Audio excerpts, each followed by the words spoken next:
வணக்கம். ஒரு பக்கம் மாம்பழத் திருவிழா, இன்னொரு பக்கம் எலும்பும் தோலுமான ஒரு உருவம். இது ரெண்டுக்கும் என்ன சம்பந்தம் இருக்க முடியும்னு யோசிச்சிருக்கீங்களா?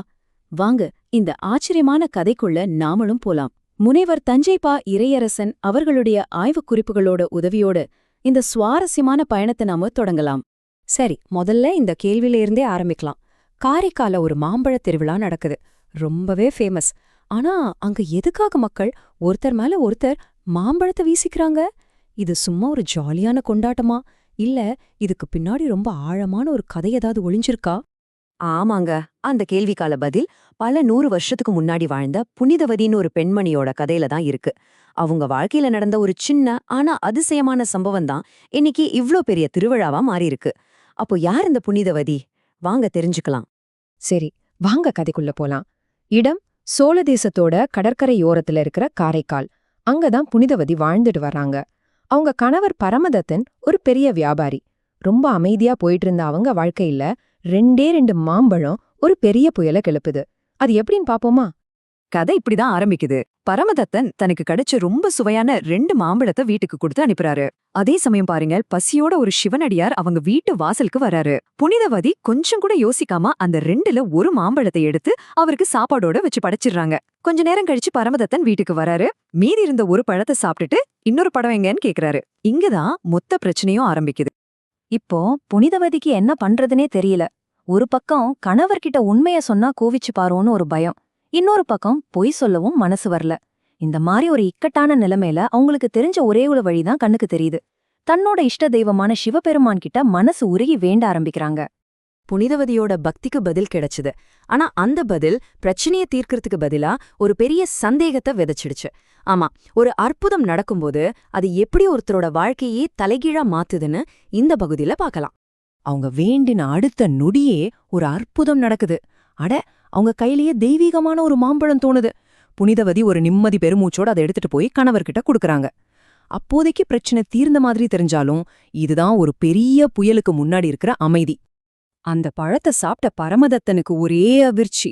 அப்பாப்பா, என்ன ஒரு சுவை! இதுக்கு முன்னாடி அவன் சாப்பிட்ட எந்த பழமும் இந்த சுவைக்கு பக்கத்துல கூட நிக்க முடியாது.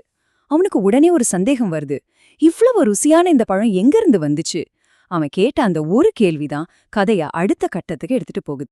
புனிதவதி கொஞ்சம் தயக்கத்தோட இது இறைவன் கொடுத்ததுன்னு உண்மைய சொல்றாங்க.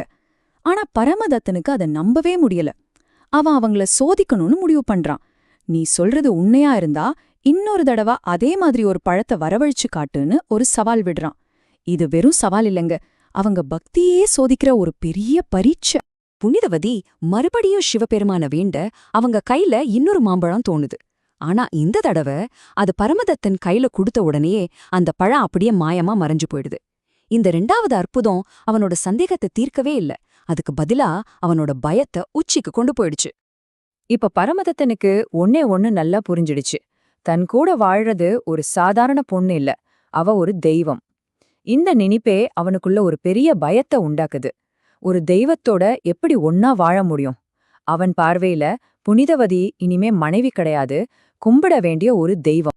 கணவனோட இந்த மனமாற்றம் புனிதவதியோட வாழ்க்கையில ஒரு பெரிய திருப்புமுனைய ஏற்படுத்துது. உலக வாழ்க்கையை விட்டுட்டு முழுசா இறைவனை அடையறதுக்கான ஒரு பாதைய இது திறந்து வைக்குது.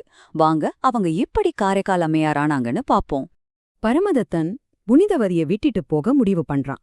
வியாபாரத்துக்கு போறேன்னு சொல்லிட்டு ஊரை விட்டே கிளம்பிடுறான். பல வருஷம் கழிச்சு அவன் பாண்டி நாட்டுல வேறொரு கல்யாணம் பண்ணி வாழ்ற விஷயம் தெரிய வருது. புனிதவதியோட சொந்தக்காரங்க எல்லாரும் அவங்கள அங்க கூட்டிட்டு போய் பரமதத்தன் கிட்ட திரும்ப ஏத்துக்க சொல்றாங்க. ஆனா அவனும், ஐயோ, இவங்க தெய்வம், இவங்களோட நான் வாழ முடியாதுன்னு சொல்லிட்டு எல்லார் முன்னாடியும் புனிதவதியோட கால்ல விழுந்து கும்பிடுறான்.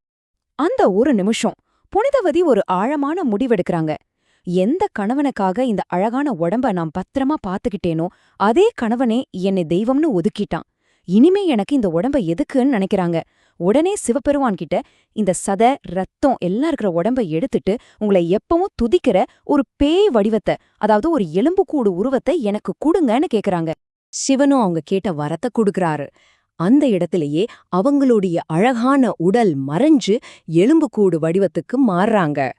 அன்னிக்கு புனிதவதியா இருந்தவங்க இந்த உலகத்துக்கே காரைக்கால் அம்மையார் ஆனாங்க. காரைக்காலின் வணக்கத்துக்குரிய அன்னை காரைக்கால் அம்மையாரோட கதை இதோட முடியல.